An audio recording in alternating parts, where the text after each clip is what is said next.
Vendilhões do templo. Primeira coisa que eu gostaria de mostrar é que os vendilhões eram aqueles que viam em tudo a possibilidade de compra e venda. Aqueles que viviam de vendas, compra e venda, os vendilhões.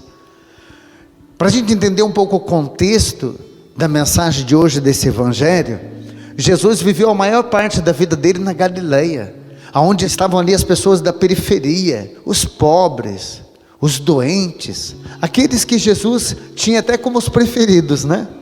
Porque está para existir gente para gostar de pessoas que estavam no submundo como Jesus. Vivia no meio dos pobres, vivia no meio dos pecadores, e era questionado por causa disso.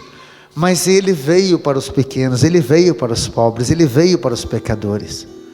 Agora, Jesus ele vai para a cidade de Jerusalém, e quando ele chega na cidade, o primeiro objetivo de Jesus era visitar o templo de Jerusalém, o lugar por excelência de oração, de encontro com Deus.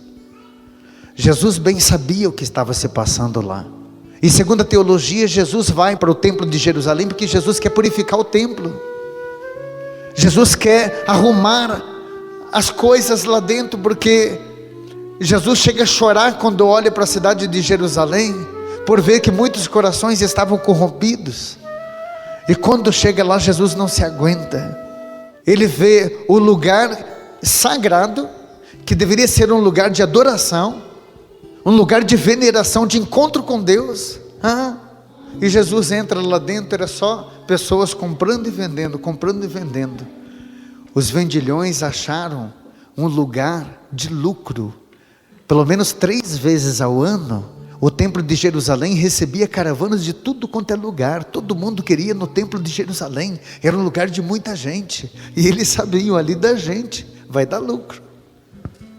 Jesus entra lá, prepara um chicote e começa a expulsar todo mundo.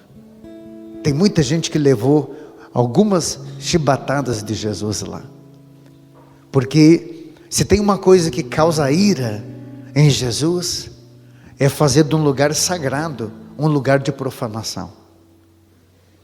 Então a gente entende o porquê dessa agressividade. E se a gente for ver, todos os instintos que nós temos são positivos. Você pode até achar que sentir raiva é negativo, porque às vezes sentir raiva no momento oportuno vai fazer com que você seja firme nos princípios. Se eu xingar a tua mãezinha, você não vai ficar com raiva? Então isso é positivo. Sentir raiva significa, pera lá, isso não admito.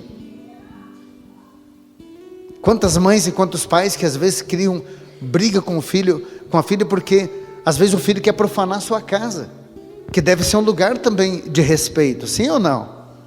O filho quer levar o namorado para dormir lá, e você vai dizer, não filho, aqui não, isso aqui não é um motel.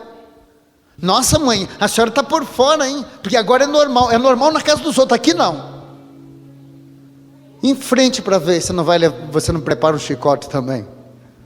Por causa dos princípios.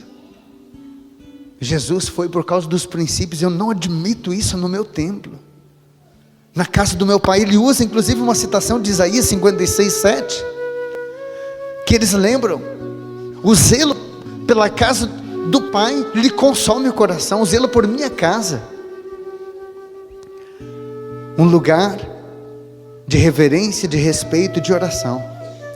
E agora passa a ser um lugar simplesmente de comércio. Depois da morte e da ressurreição do Senhor, o templo passa a não ser mais considerado somente o lugar de oração, o lugar de pedra.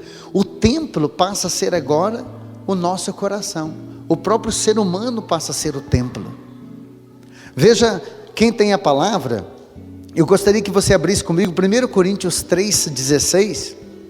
Não sabeis que sois o templo de Deus e que o Espírito de Deus habita em vós? Se alguém destruir o templo de Deus, Deus o restituirá, porque o templo de Deus é sagrado, e isso sois vós.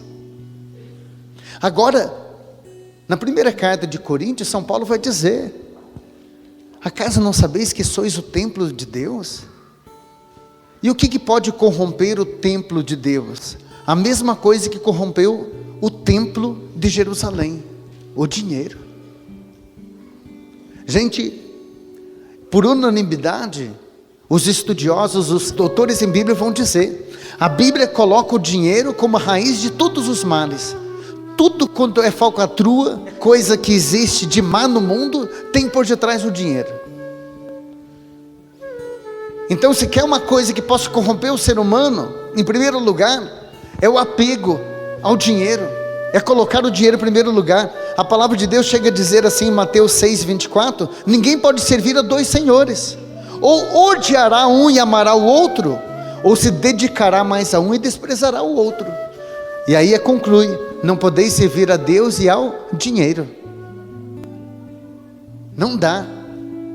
E colocar como Deus significa endeusar, porque o dinheiro em si mesmo, ele não é um mal, porque assim como no templo de Jerusalém, o povo levava o seu dízimo, a sua oferta no templo, era lá o lugar de oração, mas o lugar também de levar o dinheiro. Agora, quando se fizeram o comércio lá dentro, então colocaram o dinheiro como mais importante do que acontecia de sagrado lá dentro. A igreja continua sobrevivendo do dízimo, das ofertas dos fiéis. Você precisa do dinheiro para sobreviver.